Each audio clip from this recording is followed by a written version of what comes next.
प्रभु यीशु मसीह के सामर्थ्य नाम में आप सभी का स्वागत है मेरे प्रियो। अगर आपने इस वीडियो को पूरा देख लिया तो आप कुछ ऐसी बातें जान जाएंगे प्रार्थना के बारे में कि आप अपने जीवन का एक भी दिन बिना प्रार्थना के नहीं बिताएंगे। 3 बहुत ही खास बातें होती है जब आप प्रार्थना करते हैं। प्रार्थना एक चाबी है जो आत्मिक दरवाजों को खोल देती है। प्रार्थना एक कोड है जो अनलॉक करती है आत्मिक फाटकों को। आत्मिक क्षेत्र में कुछ ऐसे दरवाजे और फाटक हैं जो कि कभी नहीं खुलेंगे जब तक आप प्रार्थना नहीं करेंगे। प्रार्थना हर दिन विजयी होने और जीवित रहने के लिए बहुत जरूरी है हर एक मसीही के जीवन में। जब तक कोई आत्मिक क्षेत्र में जय हासिल नहीं कर पाता तब तक कोई भी भौतिक क्षेत्र में, शारीरिक क्षेत्र में भी जय हासिल नहीं कर पाएगा। और प्रार्थना के जरिए ही हम आत्मिक क्षेत्र में जय पाते हैं जो कि हमारे शारीरिक क्षेत्र में भी साकार हो जाता है, दिखाई देता है। और इसीलिए प्रभु यीशु ने लूका का अध्याय 18 वचन 1 में बिना हियाव छोड़े हर दिन प्रार्थना करने को कहा है। और संत पौलुस ने भी कहा है पहला थिस्सलुनीकियों अध्याय 5 वचन 17 में कि निरंतर प्रार्थना में लगे रहो।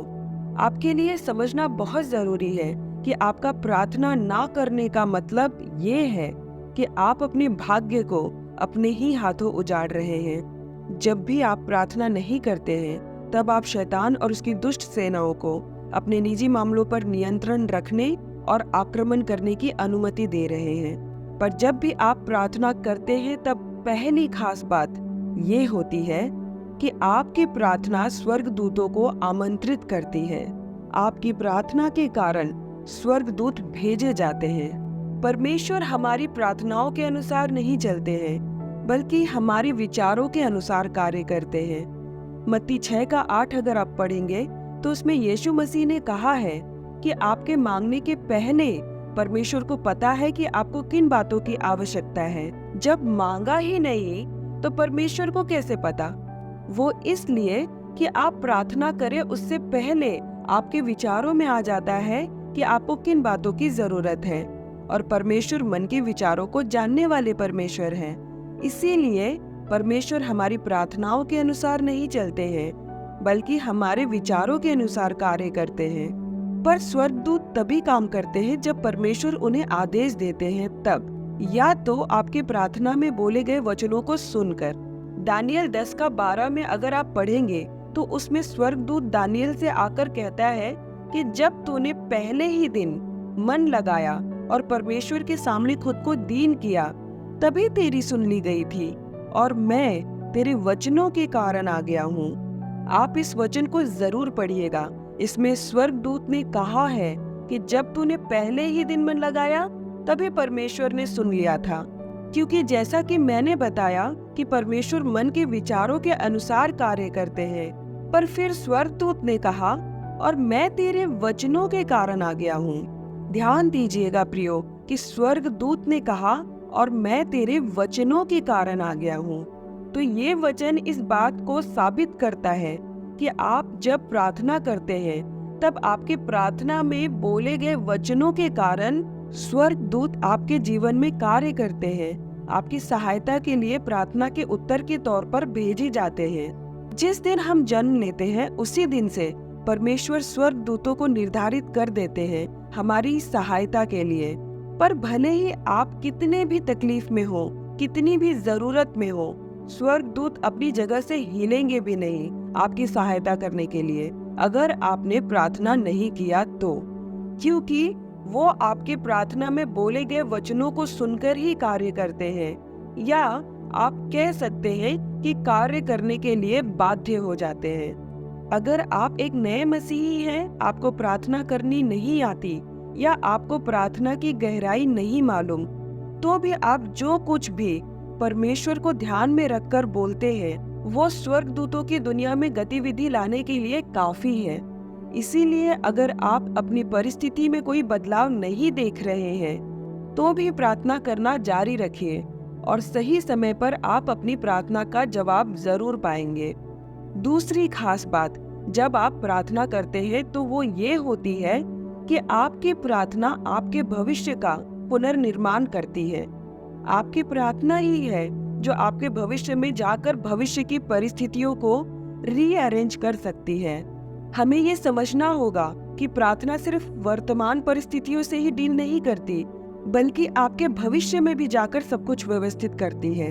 हम देखते हैं बाइबल में कि याकूब को जब पता चला कि एसाव उससे मिलने आ रहा है, वो भी 400 लोगों को लेकर, तो याकूब डर गया और उसने प्रार्थना की, और उसकी प्रार्थना ने उसकी परिस्थिति को बदल दिया, जो कि भविष्य में होने वाली थी।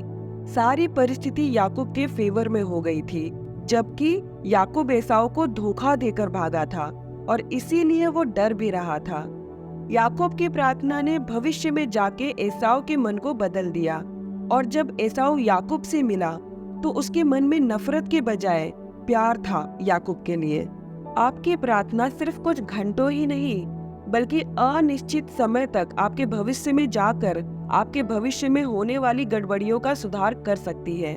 मान लीजिए आज से 5 साल बाद दुश्मन ने पूरी तरह से खत्म कर देने वाला एक फंदा तैयार किया, और आप उसमें से एफर्टलेसली बाहर निकल जाते हैं, क्योंकि 5 साल पहले आपने इस विषय के लिए प्रार्थना की थी, और उसी समय आपकी प्रार्थना ने 5 साल बाद होने वाली घटना को रीअरेंज कर दिया। और शैतान सोचता रह जाए कि अरे मैंने तो इसको पूरी तरह से खत्म करने का फंदा तैयार किया था, लेकिन ये उसमें से निकल कैसे गया। सोचकर देखिए कितना अद्भुत है ये प्रियो। हमारी प्रार्थनाएं ऐसे ही सुपरनैचुरल तरीके से काम करती है हमारे प्रेजेंट और फ्यूचर के लिए। तीसरी खास बात जब आप प्रार्थना करते हैं तो वो ये होती है कि आपकी प्रार्थनाएं आपको सामर्थ्य बना देती है, एक पावर हाउस की तरह।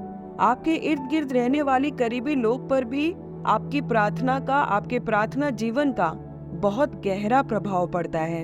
याकूब अध्याय 5 का 16 वचन हम पढ़ते हैं तो उसमें लिखा है कि धर्मी जन की प्रार्थना के प्रभाव से बहुत कुछ हो सकता है। तो जब भी आप प्रार्थना करते हैं वहाँ सामर्थ होती है, और जहाँ सामर्थ होती है वहाँ चीजें बदल जाती है, परिस्थिति बदल जाती है। आप अपनी प्रार्थना की शक्ति को कम ना समझें। आपकी प्रार्थना शैतान की नींव हिला सकती है। आप एक साधारण से विश्वास के साथ भी, राई के दाने के जैसे विश्वास के साथ भी की गई प्रार्थना से एक पहाड़ जैसी मुसीबत को उखाड़ के फेंक सकते हैं। तो सोचिए, अगर आप एक प्रार्थना योद्धा बन जाएंगे तो अपनी प्रार्थना के द्वारा क्या क्या कर सकते हैं। याद रखिए प्रियो कि आपके प्रार्थना जीवन पर प्रहार का मतलब है आपके भाग्य पर प्रहार। निरंतर प्रार्थना में लगे रहे, क्योंकि अगर आप प्रार्थना में अपना मुंह नहीं खोलेंगे तो वो आपके भाग्य पर ताला लगने के समान ही है। काम करते वक्त, खाना बनाते वक्त, इंटरव्यू के लिए, मीटिंग के लिए प्रिपेयर होते वक्त, हर समय आपका मन प्रार्थना में लगा रहे, ताकि आप एक साधारण सी, ऑर्डिनरी सी नहीं, बल्कि एक सुपरनैचुरल, एक अद्भुत अलौकिक मसीही जीवन को जिए। उम्मीद है अब आप अपने प्रार्थना जीवन को और भी ज्यादा गंभीरता से लेंगे। प्रियो, इस वीडियो को अधिक से अधिक शेयर करें अपने संबंधित लोगों से, ताकि प्रार्थना जीवन को लेकर एक जागरूकता आए हम मसीहियों में, और शैतान और उसकी दुष्ट सेनाओं का बिना डरे, बिना कमजोर पड़े सामना कर सके। आप मेरे साथ सहमत हैं तो कमेंट बॉक्स में आमीन जरूर लिखिएगा। वीडियो को अंत तक देखने के लिए आपका बहुत बहुत धन्यवाद। जय मसीह की।